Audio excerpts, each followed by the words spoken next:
Hey, I'm Nick DiMatteo, and welcome to Music is Not a Genre's PODFAST. Okay, so PODFAST is backwards today. I get it. This is technically the last episode of 2024, and I think PODFAST is reflecting on the state that 2024 was. And I couldn't agree more, but there we go. Better. Okay. Straight up. Thank you, PODFAST. You can go now. This is the 24th PODFAST, and it's a very special one. I had said that I dedicated the last PODFAST to be the holiday episode, and then I reversed because there's an idea I want to get at today that I'm very excited about doing, and I thought it was just somewhat of a better holiday podcast option. PODFAST option, if you will. Thank you as always for watching and listening. Listeners, go to youtube.com/@musicisnotagenre to get a video for every episode of this podcast. Watchers, go to nickdimatteo.com/musicisnotagenre if you would rather not see a PODFAST displayed on screen or anything else about me. Just listen. That can be a wonderful experience. And everyone go to patreon.com/musicisnotagenre to support this podcast, my band Rec, and everything I do, and like and subscribe and share and follow and comment and review. Take a moment out. None of us have a lot of money, but that would be a real wonderful gift to take less than 3 minutes out to do any of those things for this podcast. It would mean a lot to me, and if there's anything I can do for you other than provide the content I do, please hit me up, especially on patreon.com/musicisnotagenre, because I tend to listen to my Patreon people more so than anyone else. Sponsor, of course, is Qobuz, Qobuz, streaming service, high-res audio files for the same price as Spotify, Apple, and the same amount of music. And they have a lot of extra editorial content and liner notes and more graphics and things like that, art. I think it's worth checking out, absolutely. So the topic for this PODFAST is the absolute best holiday song and the worst. So let me be specific about that. And that is that when I make lists, like top 10 lists, I'm always saying there are 15 bands in my top 5 or something like that, because a list is somewhat arbitrary, and the numbers, more so than the list itself, but the numbers, the ranks, are quite arbitrary. So I might say, my favorite, I always use this as an example, that at one point my favorite Beatles album was Abbey Road, at another point it was Sgt. Pepper's, and blah, blah, blah. But if I put all of my top 5 on the list, that is accurate as far as a group of 5, but that number 1 might be number 3, etc., etc. All right. In this case, with this episode, there is no list. I mentioned a couple of runners-up just for fun and just because those are songs that I do enjoy or, don't enjoy, whichever. But I have made the proclamation and will make the proclamation that I can tell you factually what the best holiday song is and what the worst holiday song is. And of course, later on, that's what you're going to hear. All right. Starting with criteria that go into making these choices every year. So I have a holiday playlist, which, by the way, next week's episode is a replay of last year's holiday PODFAST. And the link there is my holiday playlist. And I'm putting this out to all of you, wherever you're listening or watching. If anyone, the first person of you who recreates my Spotify holiday playlist on YouTube, because it's something I've been meaning to do and haven't gotten to, you will get a free piece of merch from my store. The link is always in the text to the store. The Spotify playlist link I will put here since there is no featured song, so you can hear that. There are over 300 songs on that playlist, and that's why I'm trying to farm this out. But as a thank you, you can get a free t-shirt or hat or mug or tote bag or notebook or whatever else is there. Please help me out with this. That would be wonderful. But so every year I add to that playlist, and every year I re-listen to much of it, sometimes all of it, depending on the length of the party, let's say, or the cleaning or the decorating.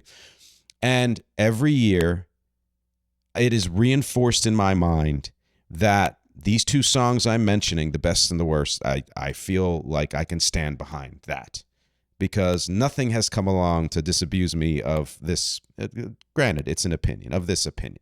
All right. So with this episode, I'm going to start with the criteria that go into making this decision, qualifications, etc. And then I will tell you, we'll get into the best song section, which will start with some runners-up and things that I considered, and then, of course, the best song and why it's the best song.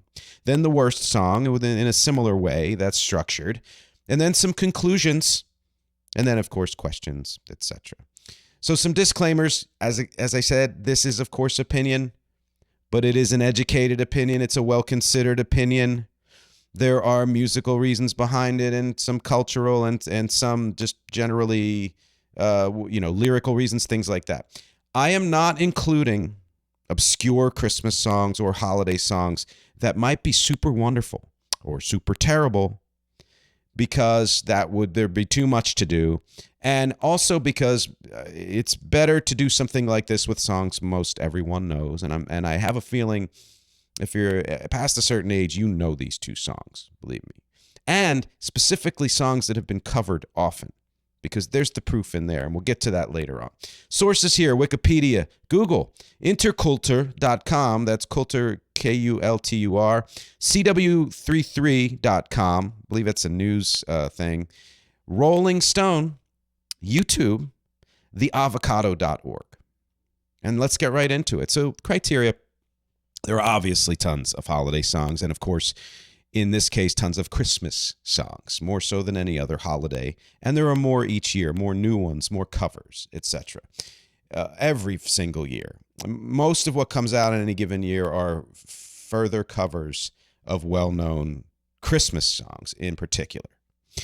I can be pretty picky, pretty critical, pretty opinionated when it comes to general music. I am somebody who believes music is not a genre, so there are things I like in pretty much every genre, but they're very specific, and there are things I just won't go to or don't enjoy and have my reasons for it. But when it comes to holiday music, a lot of that goes out the window. My defenses go down, and I'm more willing to accept cheese and treacle and all the fun, squishy sentiment that comes with most of these songs, because it's the holiday season, and you kind of just want to spread joy and not criticism, etc., etc., etc. I am trying to advance my notes. I see what's happening. Okay, so any rate, when it comes to these songs, I'm even okay with the religious quality of them, even though I'm Catholic. I'm an agnostic. I grew up Catholic, and I'm a lapsed Catholic, and I'm an agnostic. Full disclosure to anyone who's interested. But the religious aspect of them doesn't bother me for the most part. And in fact, you can say to a degree the songs that I'm choosing have some religious aspect to them. And of course, then any holiday song does, for this season at least. As mentioned in the disclaimers, I have to stick to well-known songs, and I'm doing that for 4 reasons. Number one, it would be impossible to judge all the thousands of songs. Some great indie musicians have contributed to the holiday pantheon, or songs that have kind of fallen off rotation, things like that. Number 2, it makes much more sense to discuss songs we all generally know. Number 3, I love indie music, but I am not an indie snob. I'm not somebody who says, well, the only good music is obscure music, is indie music, is music other people don't like as much or haven't heard as much, etc. And especially when it comes to holiday music. But really, that is the case with all music. I have mentioned this before. Anyone who has that attitude of, anything that's mass marketed or commercial in any way can't be good is wrong, because there's good and bad in everything. And the 4th reason I'm sticking to well-known songs: well-trodden songs, well-used songs have been vetted time and again by both musicians and the public. So they come with some baked-in prejudgment that makes these choices much easier. And the prejudgment is these songs must be good or popular enough to warrant more covers. So criteria, the actual criteria, is the composition itself sound? There are tons of well-written holiday songs, well-written seasonal songs. There are even more mid-grade ones that have served us well for decades. Nobody would give them an award, but they're damn good. There's a fair amount of crap that we eat up anyway because it's Christmas. I do it, and I think that's fine. But the point of that is, it's a major criteria is that, criterion, I guess you could say, is that the best song has to have good composition. From the musician standpoint, from the music creator standpoint, there are many ways to judge how a song or if a song has good composition. It doesn't have to be complex. In fact, sometimes complexity is a detriment to the composition of the song. It doesn't have to be super simple. Same thing. It can be a detriment. It can be an asset. The lyrics as well. You can say the same thing. Too complicated, too florid, whatever, or too direct and up the middle, too obvious. These are compositional considerations. And the second criteria, there are hundreds, if not more, of effectively done cover versions of the song. That's it. Is the song well written, well composed? And are there a bunch of covers that prove that this is a strong song? I'm not going to use the recording quality as part of this, because just like with the Audiophiles episode, I don't care. A good song is a good song no matter how it was recorded. That doesn't factor into whether a song or its production concept is good at all. It just factors into the resources the person had at the time to record the song, and that changes from year to year, decade to decade. And B, I'm not using recording quality because in the case of the song I'm choosing, all of the versions I've heard have been successful. All of the versions I have heard, covers, have to some degree been successful. This is what, to me, makes this the best holiday song. And in particular, this holiday is Christmas. Same criteria for the worst song. Same exact, everything that I mentioned, but of course in the opposite direction. Namely, that the composition is subpar. Weak, lazy, whatever. And that no artist, even the great ones, can truly save it with any cover version. They might make it better. They might add things to it that make it more interesting, what have you, but they can't save it. That's the criteria. Let's get into the best song. I'm not saying that this song, which I will mention soon, is my all-time favorite or only favorite. It is top 10 for sure, possibly top 5. But that's not the point of this exercise. The point is it the best Christmas song? And it's one that is one of the best, but this one, the best one, it never disappoints, as I mentioned. And here's some examples of songs I absolutely love, but I've heard disappointing versions of. And the disappointment comes from they're too rote, too canned. They sound like a retread of some other version. They're lifeless, or they're overdone, too treacly, whatever. Pretty much any new artist, and I've said this before, who tries to do the crooning thing falls flat good 50% of the time because they do not bring enough personality, enough weirdness, quirkiness. They just try to imitate, mimic, honor those who came before them, like a Sinatra or, Sarah Vaughan or whoever it is. They're just going through the motions and kind of cashing in. Now, in their hearts, they may love what they're doing, but it doesn't come out that way. It comes out pretty dry. For example, Let It Snow. Simple song. Well written. No fat. It's one of the best, holiday seasonal songs, but it's so simple that if you don't add something more to it in one way or another, make it interesting in some way, it gets blah. All I Want for Christmas Is You, Mariah Carey. Modern day classic. Absolutely amazing song. Everybody covers it. There are lots of really, really good covers too. Very creative and thoughtful, but plenty of cash-in covers, or being less cynical, again, artists who have nothing new to bring to the song other than, I want to sing this. Another one, Last Christmas, Wham. Some people love it, some people hate it, whatever.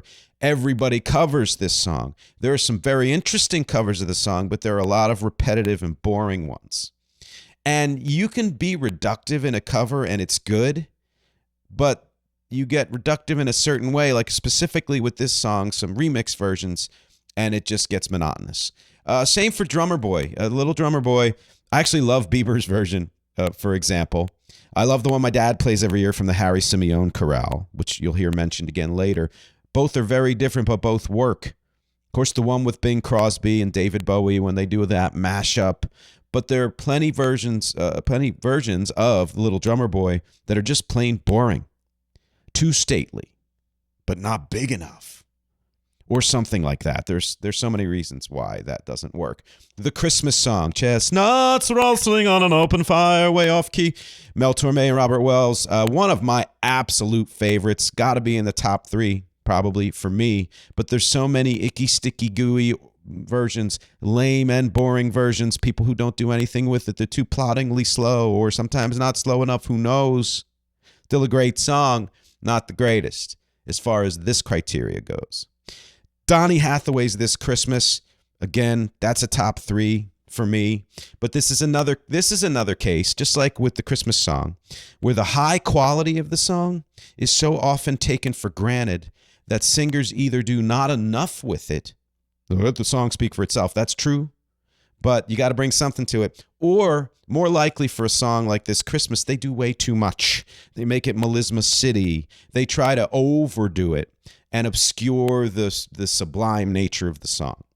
And those are just examples of runners-up. I could list so many other favorite Christmas songs and show how the covers are hit or miss, but I think you've been waiting for this moment, so I'm going to tell you right now the absolute best holiday song that is foolproof. It is cover-proof, strong composition. Every version of it works. Is Carol of the Bells. I will hold for the jeers and I'll hold for the applause.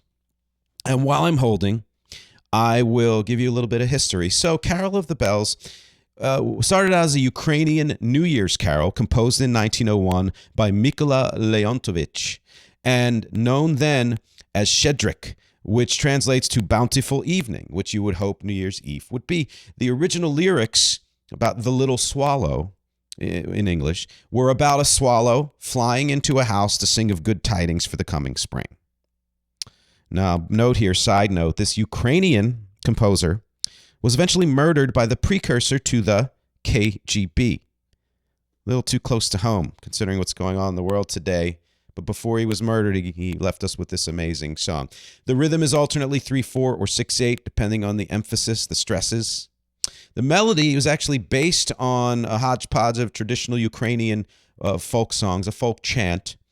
And think how the English traditional folk song Greensleeves from around 1580, which was based on an Italian-style song, has been made into so many songs, including What Child Is This? Who later? I don't remember the words. That's Greensleeves. So Shedrik went through variations as it was recommissioned and performed in various settings until it settled on a final version in 1919. It debuted in the U.S. in 1922 and was an instant hit and inspired, sometime in the next decade, Peter Wilhowsky to write the English lyrics. He wrote them for NBC Radio Network Symphony Orchestra. He turned it into a Christmas song that we know today as Carol of the Bells. By 1936, those lyrics were copyrighted. There's a very good chance that he wrote them long before then. The English lyrics, which I've never actually fully known these lyrics, because most of the time when you hear it, it's a choir, and the rounded vowels make it very hard to understand what is being sung. But they go ding dong, yes, and hark how the bells, not hark hear the bells. I thought it was always here. It's hark. Hark how the bells, sweet silver bells, all seem to say, throw cares away. Christmas is here, bringing good cheer to young and old, meek and the bold. Ding dong, that is their song with joyful ring, all caroling. One seems to hear words of good cheer from everywhere, filling the air. Oh, how they pound, raising the sound, o'er hill and dale, telling the tale. Gaily they ring while people sing songs of good cheer. Christmas is here. Merry, merry, merry, merry Christmas. Merry, merry, merry, merry Christmas. On they said, on without on, nor drove it home to every home. Or something like that. I think I mixed up some of the order of the end part there, but if you don't know the song now, hopefully you know it. Those are the lyrics. Why does it always work? It has everything. It has triumph. It has mystery. It has darkness. It has joy. It has subdued feeling. It has that triumphant energy. It has straightforward changes and a straightforward melody, but with subtle additions and variations to make it less than simple, yet still easy to digest. It moves along. There is no fat. The lyrics drive home one point, that the bells sound like words of joy about Christmas, basically. Kind of like the swallow was singing good tidings, the bells are singing good tidings. They're translated into words, saying things like throw cares away and enjoy the holiday, but in a minor key. That is a brilliant chiaroscuro that is never heavy-handed. It's done, and it's because the lyrics move so quickly. And keep in mind, too, that centuries ago, minor keys were considered the happy key, believe it or not, and major keys were considered harsh and jarring. So assuming the folk traditions in this song are old enough, which I don't know, but it's probably true, it's likely that this built-in chiaroscuro of the song is more expected than we'd assume in the modern era, because it came from that tradition of minor keys being considered happy keys. And either way, it kills. People have done everything with Carol of the Bells. They've done it with bells. They've done it with choirs, a cappella and otherwise, or orchestras of all kinds, small ensembles, chamber pop, metal, straight rock, prog rock, piano only, or another solo instrument like violin, jazz versions, country versions, folk versions, dubstep and other electronic versions, steel drums, dogs barking versions, you name it. They've altered the structure. They've changed some of the chords. They've even added things to it. They've mashed it with other Christmas songs like God Rest Ye Merry Gentlemen, which is a perfect mash for Carol of the Bells, and others that have a similar vibe. They've messed with the lyrics and or done it with no lyrics. They've gone super fast. They've gone super slow. And all of it works all of the time. Some versions I like more than others, but none of them don't work. You know, there hasn't been one version that I've actually fully disliked. And keep in mind, too, that instrumental versions of songs that normally have words, especially repetitive ones, are often hard to get through all the way. Not the case with this song, because it moves. Versions of Carol of the Bells listed as some of the best online: Mormon Tabernacle, Mormon Tabernacle Choir, Pentatonics, Straight No Chaser, so some a cappella bands there. Minna Louise Homan from 1962, Mannheim Steamroller, strong one. Wynton Marsalis, John Williams from Home Alone. Just saw the documentary of John Williams on the Disney Plus channel. You got to check it out. David Foster, the guy who sort of saved, Chicago in the 80s. Real love-hate with this cheesy dude. But even his version works. Even the changes he puts in, which are often too much for a song, they work for this. Savatage, which is a metal band. They do a metal orchestral version. Celtic Woman, Libera, Lindsey Sterling, violin with an electronic beat. Hashtag Yo Canto. The freaking Muppets version is great. Even parody versions like Peter Griffin in the fast food still work. Family Force 5's version, skirts being tough to hear, as does Leanne Rimes, but even they work. Trying too hard, not hard enough. Great performances and not so great. It doesn't matter. They all work. It's what makes this the best song. My all-time favorite, George Winston from his December album. Absolutely beautiful. And talk about variations. It's incredible.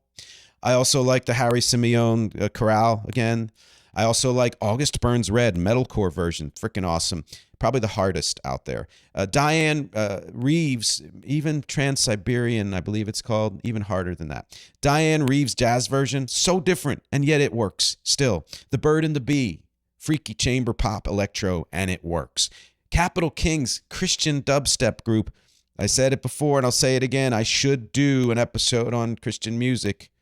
I will say love-hate, but it's mostly dislike of it, but it's worth looking into because a lot of people do like it and it has a richer history than you might realize.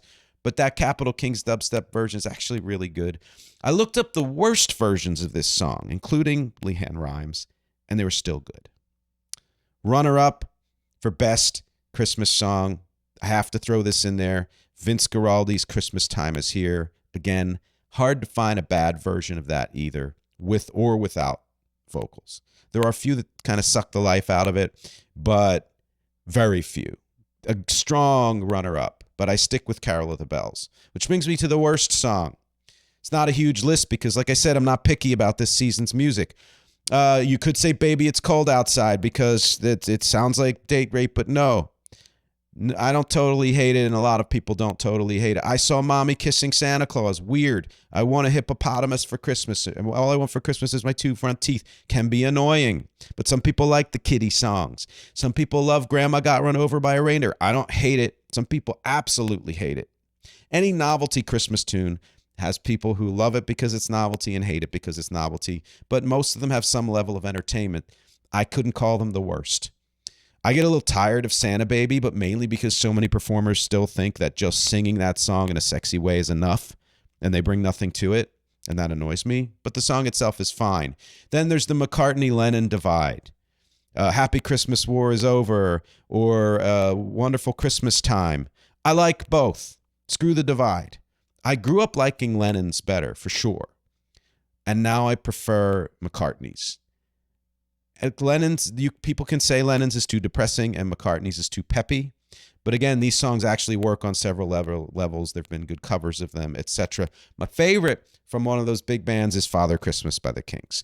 But all of these have decent versions done of them. The one song that I will say never works, no matter who tries to bring something to it. The absolute worst Christmas song, the worst holiday song, no matter who covers it, is, drumroll please, Do You Hear What I Hear? Again, I'll hold for applause or jeers.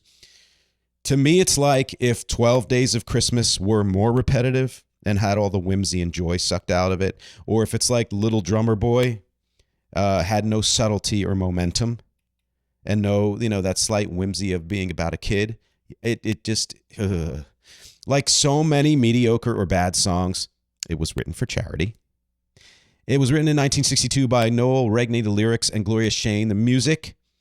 It was to promote peace during the Cuban Missile Crisis. A great sentiment. I'm not saying the reasons these charity songs are written aren't good reasons, but they're often subpar. Some are fine, some are very good, but some are subpar. It's based on the Jesus nativity story from the Gospel of Matthew and a little bit from the Gospel of Luke. Though this is, coincidentally or not, also a repetitive song like Carol of the Bells, it is neither nuanced nor varied enough to sustain the repetition. And to me, and I know a lot of musicians believe this, and I'm going to go on record as saying it, any song that needs a key change to keep the energy going has failed.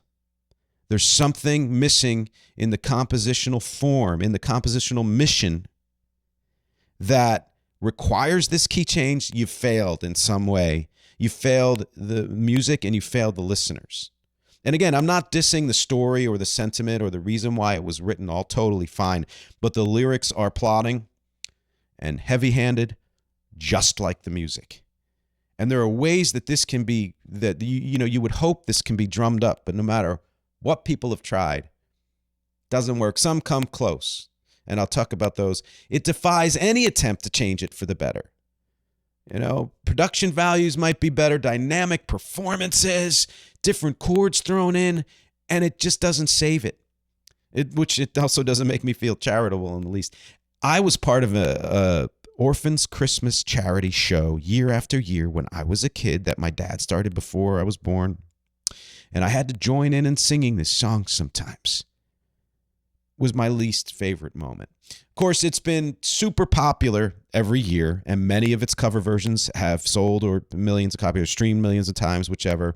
So, of course, it's an opinion, but I'm standing by this opinion. There are hundreds, if not thousands of covers, many successful. I looked up the supposed best versions, and while some of them are decent, none convince me that this song is as good as people seem to think it is or is worth all these covers. Whitney Houston probably does the best job of trying to enliven this hunk of crap. She tried so hard. The production and the performances are great. But the only good part of it is this tiny part that's almost an outro, but it doesn't become the big outro you want it to. And that's it. That's where it goes. And to me, it's not enough. Bing Crosby was the first person to popularize this song. It was first recorded by Harry Simeon Corral again. But his version, Bing Crosby, that is, was a huge hit, like so much of what he did. And I don't like that version either. It's probably one of the versions that made me hate this song. Perry Como's was popular, but that's like saying white people like white bread. Kate Smith's version from the 1960s is probably closest or second closest up there with Whitney Houston to being okay, because it doesn't try to oversell it. It hits it right up the middle. But again, after a minute or two, you're just done with it. Not even Diane Carroll or freaking Johnny Mathis could sell this song. Though again, their versions are not the worst.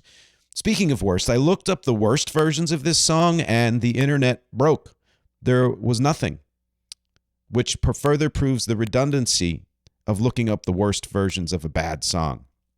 The truth is, it's the kind of song that, again, could work if it had way fewer verses and anything resembling a bridge or significant chord to break up the monotony, and not a key change. But no, it doesn't do either of those things. And there is no runner-up for worst song. Hands down the worst. Some conclusions. Of course, all this is opinion. Both have stood the test of time. If you like the one I hate and hate the one I like, I understand. Both have fans, both have good qualities, both have detractors. I read quite a few articles from people who can't stand Carol of the Bells, and I understand. They're wrong, but I understand. Sure, it's a matter of taste, but I contend that any music theorist dissecting these songs would at the very least say Carol of the Bells is super solidly written, and Do You Hear What I Hear is hacky and cliche at best. They actually end up accomplishing opposite things, intended or not. Carol of the Bells made triumphant and joyous music out of a minor key, and Do You Hear What I Hear made depressing, pull you down into soporific, wish you wouldn't have to listen to it music out of a major key. Crazy. It's almost not fair, though, because any song steeped in folk tradition is likely to have a more compositional integrity. And a song written in 1962 for a weird charity idea is bound to be forced, though I will say there was an opportunity to make it a better song with or without that charity. But the composers, to me, didn't respect the American public's intelligence. It's like they kept it deliberately dumb and plodding to make sure everybody got it. You get it? You get it? It's preachy. It's lowest common denominator writing. I know there are holiday songs that are even better written than Carol of the Bells. I've mentioned a few. And ones that are worse written than Do You Hear What I Hear? I've mentioned some of those. But while there are songs that rank higher as my fave, none rank lower as my least fave than Do You Hear What I Hear? And again, it's not about which song is technically the highest quality. It's the one that's just simply idiot-proof. And thus I stand by my selections. Carol of the Bells' best song. Featured song, none. The playlist link will be down there. Again, anybody who can put it together on YouTube, that first person who does it, 320-some songs, free piece of merch from the store. Click the link at the top of the text. That's where the store is.